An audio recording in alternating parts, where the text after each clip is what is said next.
ಭಾಳಷ್ಟು ಒಕ್ಕಲಿಗರು ಶ್ರೀಮಂತರು, ಬಡ ಒಕ್ಕಲಿಗರ ಪಾಪ ಎಷ್ಟು ಲಾಭ ಆಗ್ತದೆ ಏನೋ ಗೊತ್ತಿಲ್ಲ ನನಗೆ. ಆದ್ರೆ ಇದ್ದಿದ್ರಲ್ಲಿ ಅನುಕೂಲ ಇದ್ದಂಥ ಶ್ರೀಮಂತರಿಗೆ ಸಂಸ್ಥೆಗಳು ಕಟ್ಕೊಂಡಂಥವ್ರಿಗೆ ಆ ಒಕ್ಕಲಿಗರಿಗೆಲ್ಲ ನಿಜವಾಗಿಯೂ ಇದು ಹೆಲ್ಪ್ ಆಗಿ ಆಗ್ತದೆ. ನಮ್ಮವ್ರಪ್ಪ ಇವರು ನಾಲ್ಕು ವೋಟ್ ಬ್ಯಾಂಕ್ ಅಂತ ತಿಳ್ಕೊಂಡು ಅವ್ರನ್ನ ಎದ್ದು ಕಟ್ಟುವಂಥದ್ದು ಆಗಿ ಆಗ್ತದೆ. ಹೀಗಾಗಿ ಡಿ ಕೆ ಶಿವಕುಮಾರ್ ಅವರು ಇವತ್ತು ಮತ್ತು ಇನ್ನೊಂದು ನಾವು ಡಿ ಕೆ ಶಿವಕುಮಾರ್ ನೋಡಿದಾಗ ಇವ್ರು ಎಷ್ಟು ಮಟ್ಟಿಗೆ ಇವ್ರಂತ ಸಮಾಜವಾದಿಗಳಂತೂ ಅಲ್ಲ, ಕಾಂಗ್ರೆಸ್ಸಿಂದ ಬಂದಂಥವರು, ಅದರಲ್ಲೂ ಎಸ್ ಎಂ ಕೃಷ್ಣ ಅನ್ನೋ ಒಂದು ಸ್ಟೈಲಿಶ್ ಮುಖ್ಯಮಂತ್ರಿ ಒಂದು ಕಾಲಕ್ಕೆ ಅದು ವೆಲ್ ಮಾಡರ್ನ್ ಅಂತ ಕರಿತಾ ಇದ್ರು ಅವ್ರಿಗೆ. ಅದರಲ್ಲೂ ಓಪನ್ ಮಾರ್ಕೆಟ್ ಜಬರ್ದಸ್ತಾಗಿ ಬೆಂಗಳೂರು ತಂದಂಥವರು. ಹೀಗಾಗಿ ಅವರು ಶಿಷ್ಯ ಇವರು. ಇದಕ್ಕಾಗಿ ಹೆಚ್ಚಿಗೆ ಬಡತನವನ್ನು ನೋಡಿದ್ದಾರೆ ಅವರು, ಆದರೆ ಬಡತನವನ್ನು ಅನುಭವಿಸಿಲ್ಲ.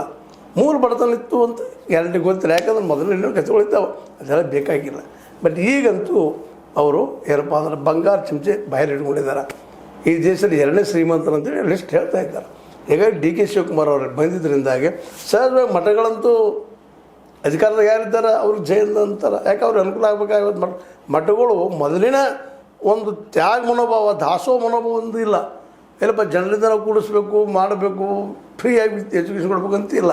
ಫ್ರೀ ಕೊಡ್ಲಿಕ್ಕೆ ಹೋದ್ರೆ ಅಲ್ಲಿ ಅನುಕೂಲಗಳಿಲ್ಲ.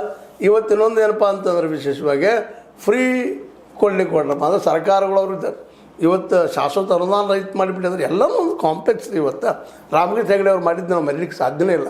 ಶಿಕ್ಷಣ ರಂಗದಾಗ ಏನಪ್ಪ ಮಠಗಳು ಒಳ್ಳೆ ಕೆಲಸ ಮಾಡಿದ್ದು ಹಿಂದೆ. ನಮ್ಮ ಮುರುಘಾ ಮಠ ಆಗಿರ್ಬೋದು, ಉತ್ತರ ಕರ್ನಾಟಕದಲ್ಲೇ ಮತ್ತೊಂದು ಮಠಗಳಾಗಿರ್ಬೋದು, ಇನ್ನುಳಿದ ಮಠಗಳಾಗಿರ್ಬೋದು, ಶಿಕ್ಷಣಕ್ಕೆ ಆದ್ಯತೆ ಕೊಟ್ಟು ದಾಸೋಹವನ್ನು ಮಾಡ್ಕೊಂಡು ಬಡ ಮಕ್ಕಳನ್ನ ಕಲಿಸ್ತಾಯಿದ್ರು. ಇವತ್ತು ಅದೆಲ್ಲ ಹೆಚ್ಚು ಕಡಿಮೆ ಆದಂಗೆ ಆಗಿ ಹೋಗ್ಬಿಟ್ಟದ. ಇವತ್ತೆಲ್ಲರೂ ಗೌರ್ಮೆಂಟ್ದಾಗ ಫಂಡ್ ಕೊಡ್ರಪ್ಪ, ಆ ಫಂಡ್ ಕೊಡ್ರಿ, ಈ ಫಂಡ್ ಕೊಡ್ರಿ, ಮಠ ಬೆಳೆಸ್ಬೇಕಾಗಿರುತ್ತೆ ಅನ್ನೋದ್ರ ಜೊತೆಗೆ ನಮ್ಮ ಮೆಡಿಕಲ್ ಕಾಲೇಜಿಗೆ ಕೊಡ್ರಿ, ಇಂಜಿನಿಯರಿಂಗ್ ಕೊಡ್ರಿ, ಮತ್ತೇನು ಕೊಡ್ರಿ, ಕಟ್ಟಡ ಯಾರು ಧಾನ್ಯಗಳು ಕೊಡ್ತಾರೆ ಕಟ್ಸೋದು ಶುರು ಮಾಡುವಂಥ ಒಂದು ಹೆಚ್ಚಿನ ವ್ಯಾಪಾರಿ ಮನೋವೃತ್ತಿಯ ಪಟ್ಟಗಳು ಹೆಚ್ಚಾಗಿಬಿಟ್ಟಿದ್ದಾವೆ ಇವತ್ತು. ಹೀಗಾಗಿ ಸಹಜವಾಗಿ ನಮ್ಮ ಏನಪ್ಪ ಇಂಜಿನಿಯರಿಂಗ್ ಆಯಿತು, ಮೆಡಿಕಲ್ ಆಯಿತು, ಮತ್ತದಕ್ಕಾಯ್ತು